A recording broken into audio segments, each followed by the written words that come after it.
O MUBI, nesse sentido, é um projeto que, por muitos aspectos, eu acho que olha mais no sentido do passado do que do futuro da obra do Paulo. Não é um projeto nostálgico, mas um projeto que retoma muitos dos grandes temas da arquitetura do Paulo das décadas passadas.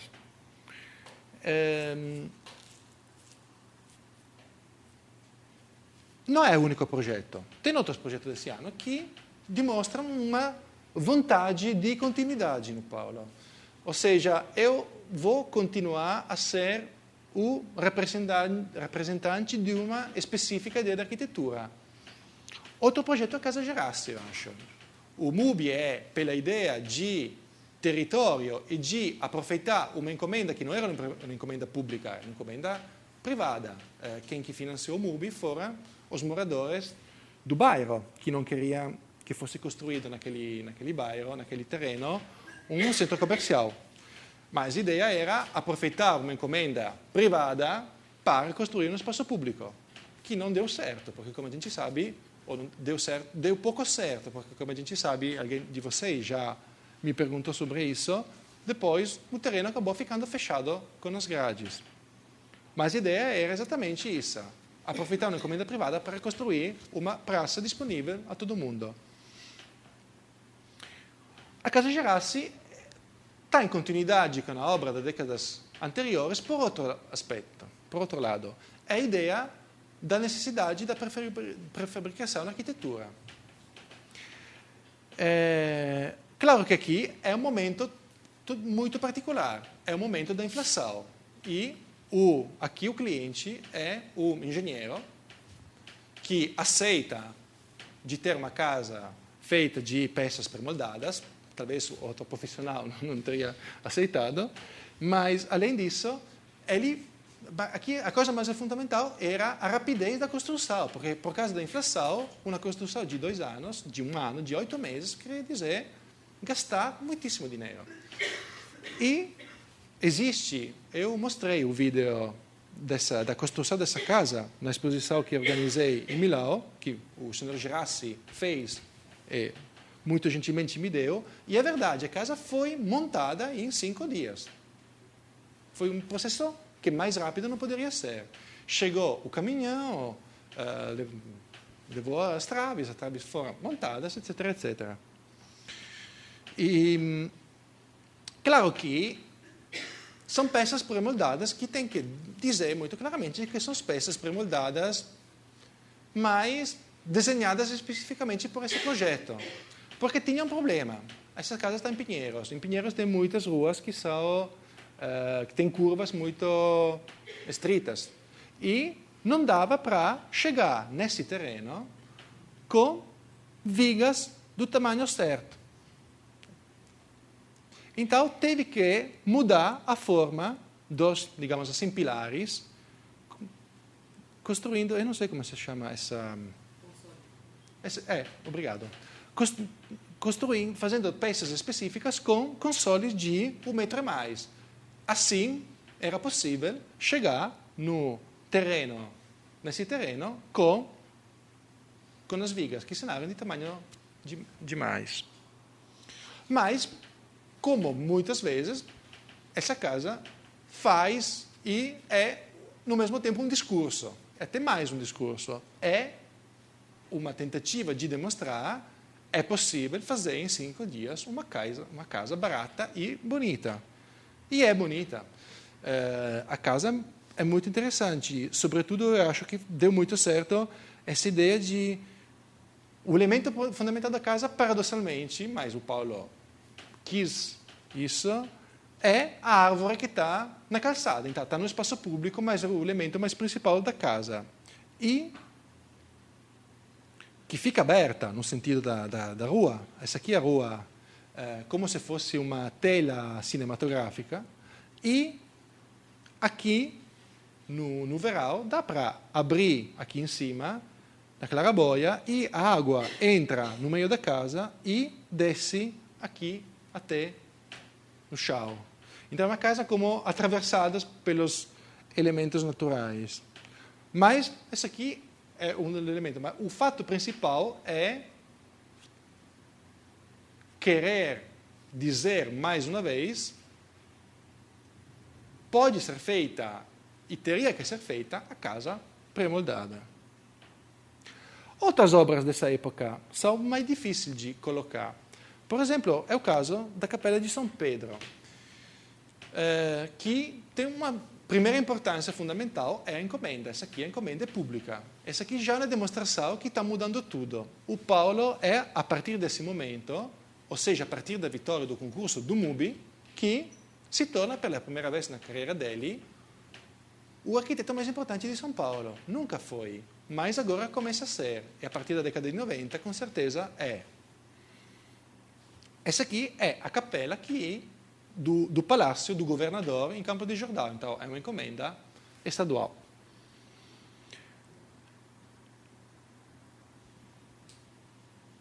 Aqui é difícil estabelecer continuidade ou não com a obra precedente, porque pela simples razão que é a primeira obra religiosa que Paulo constrói. Acho que isso complica muito a nossa avaliação.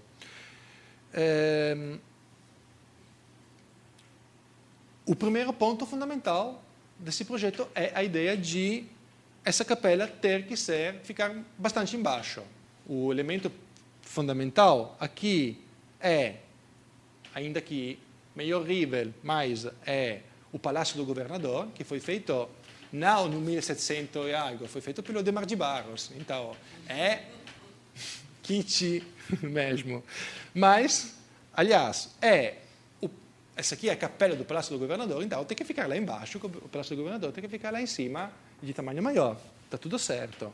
Para fazer isso, o Paulo teve a chance de escolher qualquer lugar no terreno todo. Então, ele que escolheu essa posição e se escolhe uma posição para poder fazer o museu mais embaixo, para poder deixar mais embaixo e fazer o que ele fala sempre de anexo. Aqui dá para ver, esse aqui é o nível do palácio e esse aqui, digamos, na verdade, a nave está nesse nível desse, mas o prédio da capela fica a una cota inferior.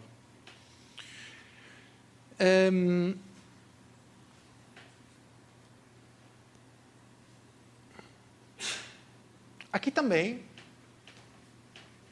mais uma vez, o elemento fundamental do projeto é a estrutura. Aqui é uma estrutura muito, muito específica, muito estranha, um caso quase único na obra do Paulo. Aqui a ideia é colocar um pilar só, de tamanho desejadamente exagerado, 3 metros e mais, e que seja lá no meio e que até um certo ponto atrapalhe a visão da paisagem.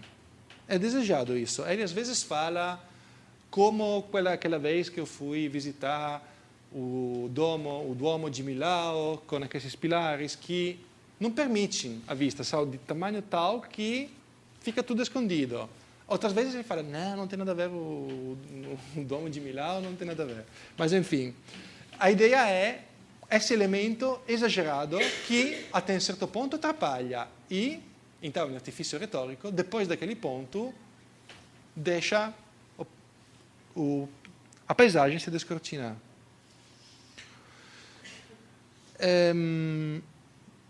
Aqui estamos vendo a vista, na verdade, essa aqui é a cota principal, se desce, essa aqui é a nave, aqui tem o altar, esse aqui é o coro das crianças e tudo isso está levantado em cima de uma superfície de água que está lá embaixo.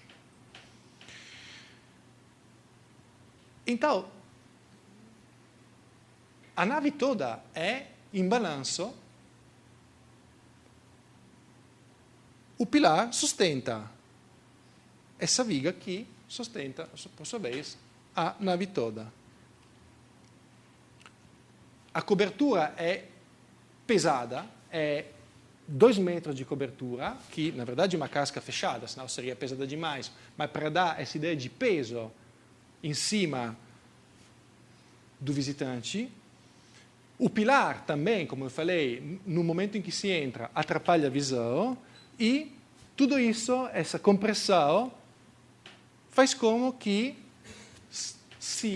a abertura com as paredes envidraçadas em direção da paisagem seja ainda mais forte. E nesse projeto o Paulo mostra também uma surpreendente sutileza estrutural. Não é surpreendente a sutileza estrutural, essa aqui é típica.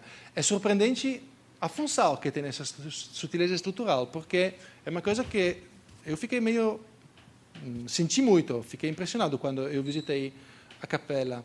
Você chega aqui da cota do palácio e essa aqui, como eu falei, é uma viga sustentada pelo pilar. Então, essa viga não tem que tocar. Tem que não tocar aqui a parede. Tem que ter alguns centímetros de fresta. É uma necessidade técnica. Mas não é só necessidade técnica, porque aqui você chega, primeira coisa, você está embaixo da sombra dessa cobertura pesada. Então, já é uma primeira entrada embaixo da sombra, como se fosse uma espécie de loja antes da igreja.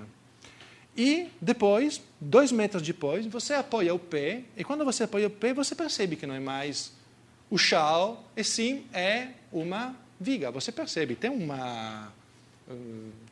claro que não é que se movimenta com o nosso peso de centímetros, mas muda a consistência do chão, porque não é mais chão, é viga. Então, quando você entra no espaço da igreja mesma, você não pensa, tem que analisar, mas percebe uma mutação de situação. Mas, se o MUBI é um extremo, eu acho, ou seja, é uma tentativa de demonstrar uma continuidade, outras obras mais ou menos contemporâneas mostram uma abertura ao que oferece o presente, que é incrível. E a Loja Forma, com certeza, é a obra principal que vai nesse sentido. Já a encomenda é uma encomenda que, se vocês pensarem um minutinho no Artigas, é inimaginável pelo Artigas. Pensar que o Artigas poderia fazer uma loja de design na Avenida Europa, que aqui, não me lembro como se chama, Cidade Jardim, que se chama, é impensável. Então, já dá para perceber como o Paulo,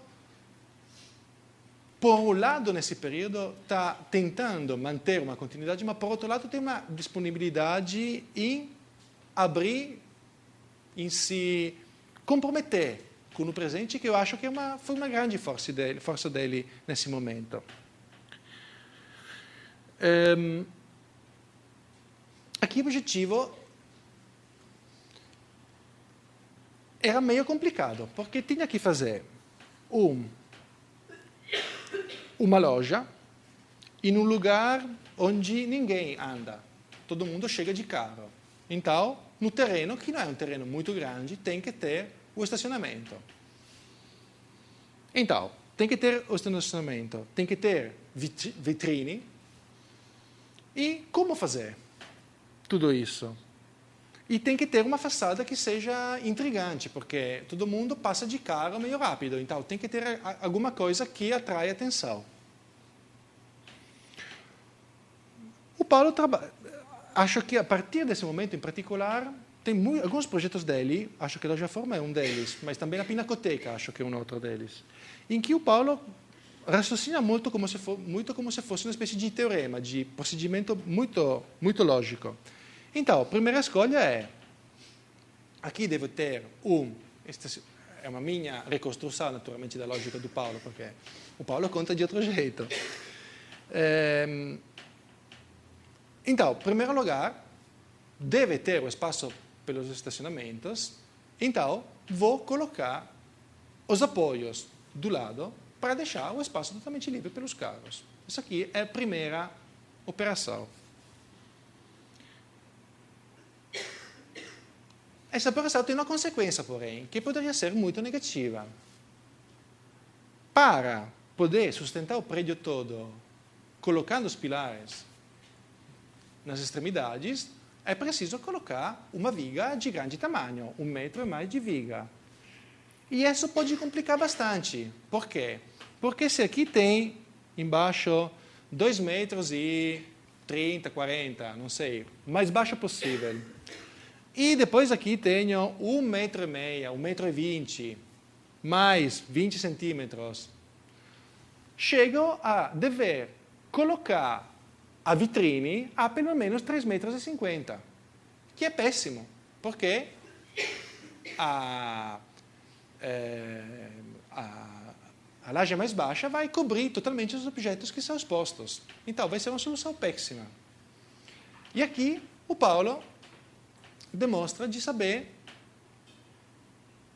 aproveitar muito bem seus conhecimentos técnicos, porque ele usa a forma mesma da viga para obter o objetivo que quer. Antes de chegar lá, mostro esse croquis que acho muito engraçado. Desenhei essa construção toda só para ver minha cadeirinha, que naturalmente é um desenho irônico, auto-irônico, mas acho muito interessante porque esse aqui é o tamanho necessário do prédio. A altura, o pé direito, a que deve começar necessariamente a vitrine é 2 metros e pouco, senão fica alto demais e não funciona mais como vitrine. Então, essa dimensão, esse pé direito é uma condição do projeto, mas que não seria, o problema é que teoricamente aqui tem uma viga que chega até aqui. Como fazer? Aqui chega a solução técnica, que é muito simples, como sempre, no caso do Paulo, mas é uma solução que não uso a palavra genial porque eu odeio, mas é extremamente brilhante, porque usa uma coisa óbvia, todo mundo usa a viga em forma de H, mas ninguém nunca tinha pensado de usar as duas cotas da viga em forma de H como duas cotas diferentes do prédio. Então, essa aqui é a altura de 2 metros e pronto, que é a altura certa pela vitrine. Se o Paulo tivesse colocado essa viga aqui em façada, ele teria que ter colocado a vitrine a partir de 3 metros e X até 4 metros e meio, 5 e não sei o que. Colocando a viga no interior e usando apenas a asa, se chama, inferior, come si chama? Mesa. A mesa inferior como um nível do prédio, ele permite a vitrine de começar a cota que ele é desejada. Então, é uma solução muito, muito simples, mas extremamente brilhante. Esse aqui é o croquis com a cota do prédio, que é a cota obrigatória, 3,5 metros, mais a cota da vitrine, que é 2,5 metros. A intriga de criar os desníveis na articulação interna dos espaços.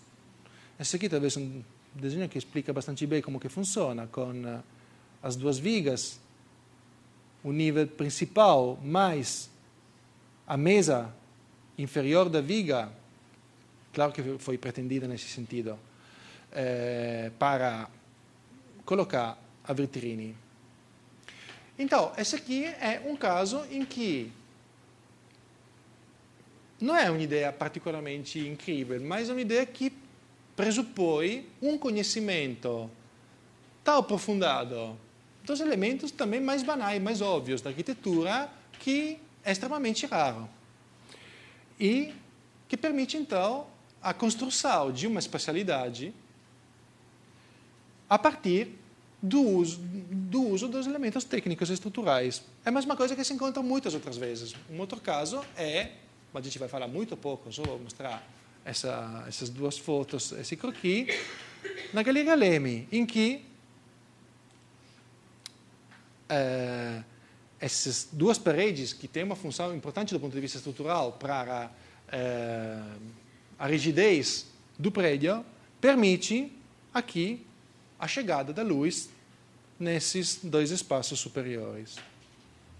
Mas a cosa acho che è mais importante no caso della Lojaforma è, e è per isso che io acho che se o MUBI è un progetto che olha, e non è una cosa negativa, ma che mais olha no passato, pelo contrário, a Lojaforma è un progetto che mais olha no sentido do futuro, è pelo uso dos materiais. A estrutura da Lojaforma è concreto e aço, as dois, tem, digamos, os blocos laterais que sustentam o peso que são de concreto e as vigas, os mezzanino e tudo isso que são de aço. E é um primeiro projeto do Paulo em que acontece esse uso do aço. Não é a primeira vez que usa o aço, naturalmente. Já no paulistano tinha os tirantes de aço, naturalmente. Então, não é... Mas, digamos que aqui, digamos, o 50% da estrutura é de aço e a estética muda totalmente. É uma outra estética que entra necessariamente na obra do Paulo. E é uma estética, mas sobretudo não é uma estética. Eu acho que é uma... Já falamos um pouco desse tema, mas acho importante insistir um pouco. O Artigas falou muito do concreto como o material da época da tentativa do desenvolvimento. Então, do país ainda não desenvolvido. O concreto, o cimento, o aço, é, pelo contrário, um material que pressupõe um desenvolvimento já acontecido, pelo menos, não em tudo, mas pelo menos do ponto de vista industrial. E é fácil imaginar quanto que muda tudo. O canteiro é outra coisa, não tem mais o pedreiro sujo que faz as formas. Aqui chega a empresa especializada que coloca o pedaço que é cortado com a perfeição de uma parte de milímetro. Então, é outro mundo de verdade. Então, eu acho que aqui não seja simplesmente, sobretudo, a abertura a um novo material que consigo traz uma sua estética, mas é a abertura a uma situação de desenvolvimento do país que não é a mesma do país em que o Paulo, Artigas, etc., tinha começado a montar a sua ideia de arquitetura. Então, essa aqui é uma tentativa muito delicada, porque o que Paulo está fazendo? Por um lado, está tentando ficar fiel aos princípios fundamentais da sua arquitetura e está tentando fazer isso sem ficar nostálgico, ficar lá no cantinho e continuar a repetir entre aspas, o brutalismo paulista, aquela coisa que estava se inventando exatamente nesse momento. É uma recusa, se quisermos, da invenção daquele conceito do brutalismo paulista, eu acho, uma obra assim. E que mostra, pelo contrário, para mim, uma grande coragem. E é a obra mais inimaginável, acho, em relação a figura como Artigas. É difícil imaginar o Artigas fazendo arquitetura em São Paulo, para mim, no final da década de 80. Não consigo imaginar como e o que é que ele poderia fazer nesse momento.